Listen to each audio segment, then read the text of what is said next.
Welcome to Story Time. Today, I invite you into a moment simple, soft, and soaked in love.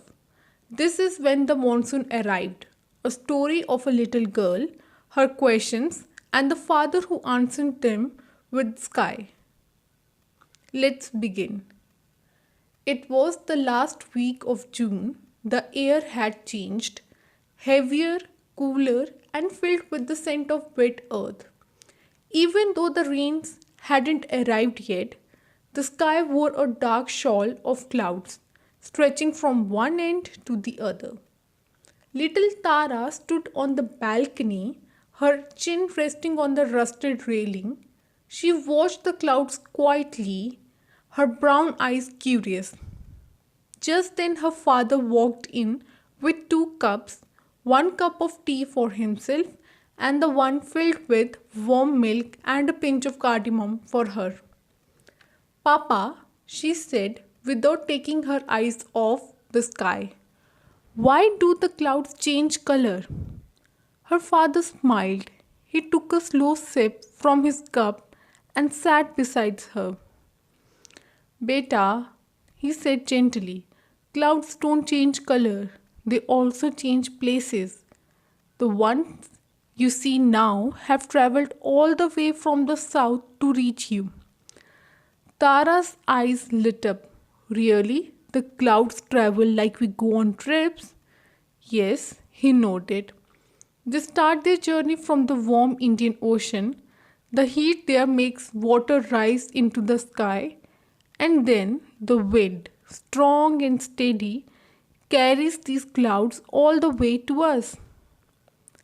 Tara thought for a moment, turning the story over in her mind like a shiny marvel. Is that why everyone keeps saying the monsoon is coming? Her father looked up at the clouds and smiled as if greeting an old friend. Yes, monsoon is like a guest, he said. A long awaited guest who brings gifts, rain for the fields, cool air for tired trees, and happiness for all of us. Tara leaned her head against his shoulder. Her voice softened into a whisper.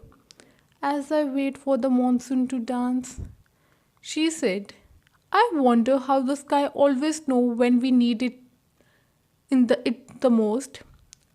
Her father smiled, gently placing his head over hers. Do the plants like the monsoon too? She asked again. Oh, they love it, he replied. Have you seen the leaves? They turn greener, the earth smells sweet, and the frogs start singing. Tara laughed. She had once tried to catch a frog during last year's rain, but had slipped in the mud instead. And what about the people? She asked. Farmer waits for the monsoon all year. Without it, the crops can't grow. It's like magic from the sky. Tara's face turned serious for a moment. So the clouds are important. Very important, the father said. That's why we welcome the monsoon in our own way. How? She asked, curious again. Well, he said, some dance, some pray, some just sit by the window with chai and pakoras. Tara grinned. I want to welcome the monsoon too. Her father stood up and stretched. Then let's do it, right? They went inside while her mother fried golden pakoras in the kitchen.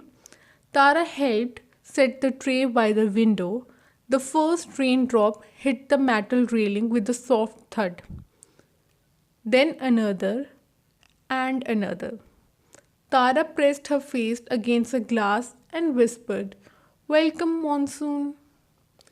Outside, the clouds finally opened their arms and the rain came down like a long awaited hug from the sky.